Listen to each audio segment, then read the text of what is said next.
नमस्कार दोस्तों।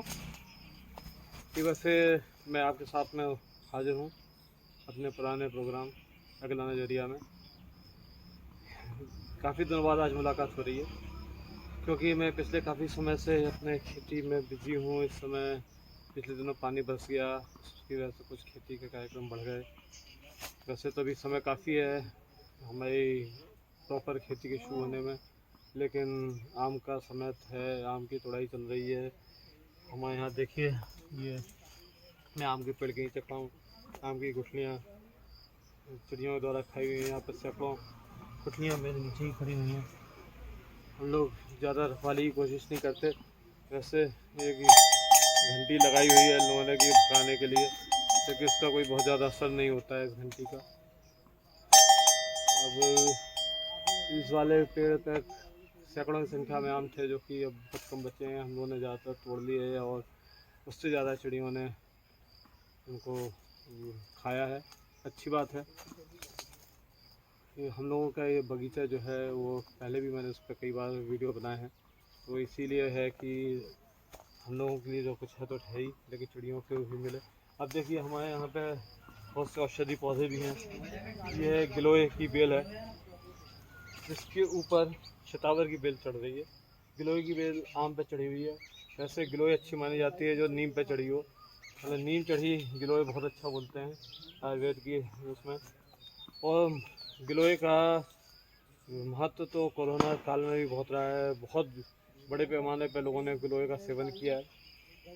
तो फिर जैसा कि मैंने बताया, पिछले काफ़ी समय मैं अपने फार्म पर मैंने बहुत समय व्यतीत किया।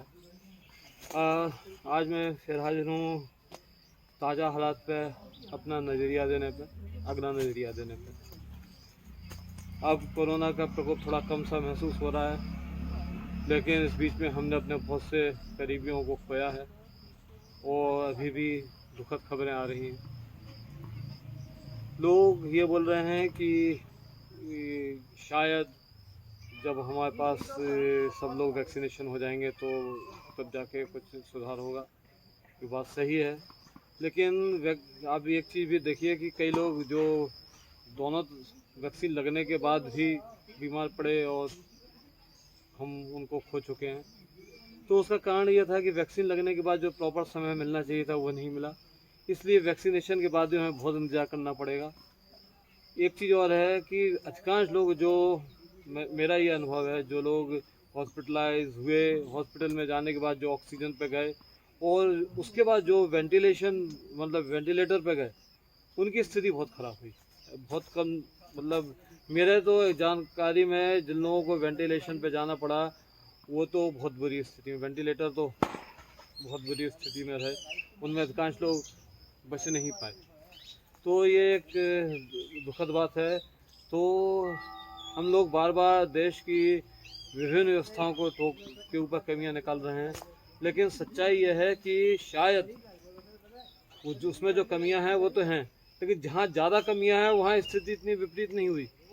जहाँ सबसे स्वस्थ लोगों को होना चाहिए था, वैसे मैंने पहले भी बताया कि बेंगलोर में, पुणे में, जहाँ पे लिटरेसी बहुत अच्छी है, केरल में वो जहाँ पे 100% लिटरेसी है, वो देश की है सबसे ज़्यादा तथाकथित रूप से सबसे ज़्यादा होशियार लोगों की, सबसे पढ़े लिखे लोगों के जहाँ पे बिल्कुल एक हजूम है, वहाँ पे सबसे ज़्यादा कोरोना फैला।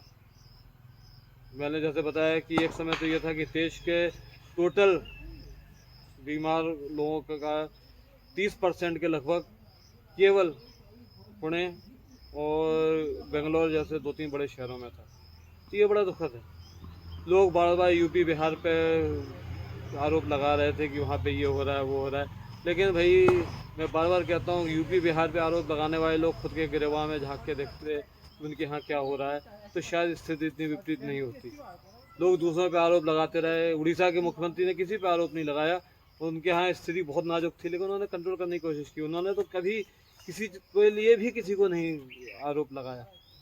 शायद ऐसी अवस्था में, ऐसी स्थिति में ऐसे नेताओं की देश को आवश्यकता थी, विभिन्न राज्यों की आवश्यकता थी। बहुत सी चीज़ें हैं। इस बीच में चुनाव हुए, चुनाव के रिजल्ट आए, लोगों ने भाजपा के ऊपर आरोप लगाए, भाजपा ने विपक्षियों पर आरोप लगाए। एक मैं इस समय चुनाव पे भी बात करूँगा कि इस चुनाव में जो सबसे ज़्यादा उत्साहवर्धक नतीजे आए वो भाजपा के लिए ही आए, क्योंकि भाजपा को एक नया राज्य मिला पौंडीचेरी, तमिलनाडु, जहाँ पे लोकसभा में भाजपा और अन्ना द्रमुक का सुपड़ा ही साफ हो गया था। वो बहुत अच्छा प्रदर्शन कर पाई। भाजपा की महिला नेत्री ने तो कोयम्बटूर में कमल हसन को पराजित भी किया। कमल हसन जो साउथ के बहुत बड़े अभिनेता हैं।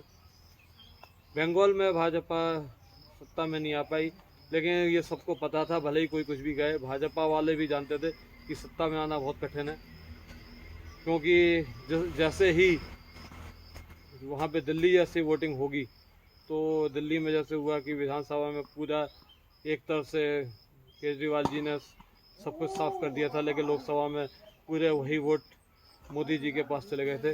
वो शायद बंगाल में भी हो सकता है। इसलिए भाजपा वाले अंदर से बहुत खुश हैं। आप पत्रकार लोग और सब लोग कुछ भी वो लगाएं, लेकिन भाजपा वाले बहुत खुश हैं।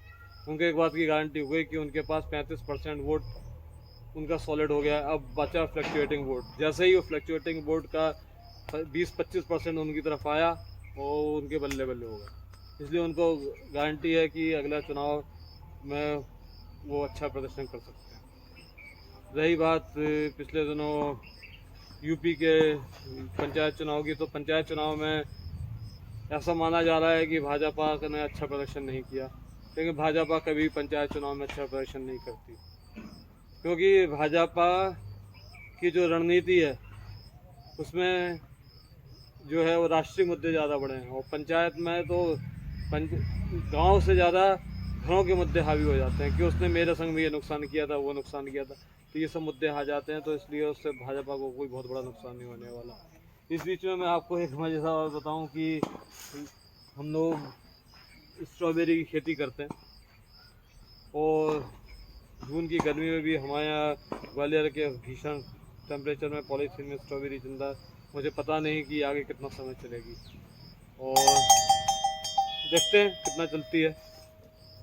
और इसके अलावा जो मैं देख रहा हूँ कि पिछले दिनों भारत के किसानों ने बहुत अच्छा प्रदर्शन किया, खेती में बहुत अच्छा रिजल्ट आया है। सरकार ने पहली बार क्या मतलब इतना बड़ा खाद्यान्न का जो खरीदी है वो कभी नहीं की थी। लेकिन इसके साथ साथ दलहन और तिलहन में हमारे देश की स्थिति बहुत ख़राब है। मैं खुद किसान हूँ, मैं जानता हूँ कि किसान दलहन और तिलहन की खेती नहीं करना चाहता। उत्पादन की कमी के कारण, थोड़ी ज़्यादा मेहनत के कारण, ये कुछ कारण हैं जिसकी वजह से वो उसकी खेती से अलग हो रहा है। हमारा मध्य प्रदेश सोयाबीन की खेती में बहुत आगे था, अभी भी है, लेकिन जितने आगे हो जाना चाहिए था उतना आगे नहीं हुआ। धीमे धीमे सोयाबीन का बहुत बड़ा एक रकबा जो है वो बदल के ये धान में तब्दील हो रहा है, या बाजरा, ज्वार, मक्के में तब्दील हो, खासतौर पर मक्का और ज्वार में तब्दील हो रहा है, जो कि अच्छी बात नहीं है, क्योंकि भारत में वैसे ही जो कार्बोहाइड्रेट वाले फसलें उनका पर्याप्त से ज़्यादा उत्पादन है। ज़रूरत है हमें तिलहन की, दलहन की, जिस पर बहुत ज़्यादा कमी है। हम पूरी तरह इस पर इम्पोर्ट पर टिके हुए हैं। सरकार इस पर काम कर रही है, देखते हैं कि उसका रिज़ल्ट क्या होता है, इस फसल में क्या होता है। ज़रूरी है कि दलहन और तिलहन की फसलों पर उनकी उत्पादन बढ़ाया जाए, और उस पर कंट्रोल, जो इम्पोर्ट है उसको कम किया जाए, उसके रेट्स पे कंट्रोल किया जाए। अच्छी खबर है कि कोरोना धीमे धीमे कम हो रहा है, लेकिन संग में हमें सावधान रहने की ज़रूरत है। मध्य प्रदेश में लॉकडाउन बहुत कम हो गया है, लेकिन हमें अभी बहुत ज़रूरत है कि हम इस पर कंट्रोल करें। बाहर निकलने पे अभी भी कंट्रोल करें, और कहीं भी जाएं, कुछ भी करें तो अपने संग में अपना सबसे ज़रूरी आइटम ज़रूर रखें। मैं अपने फार्म पे हूँ, लोगों से बहुत दूर हूँ। मेरे बच्चे लोग यहाँ पे खेल रहे हैं, टेनिस खेलते हैं, वो भी बहुत दूर हैं, लेकिन हम सब लोग हमेशा इसको साथ में रखते हैं। ये बहुत ज़रूरी है। धन्यवाद, नमस्कार, जय हिंद।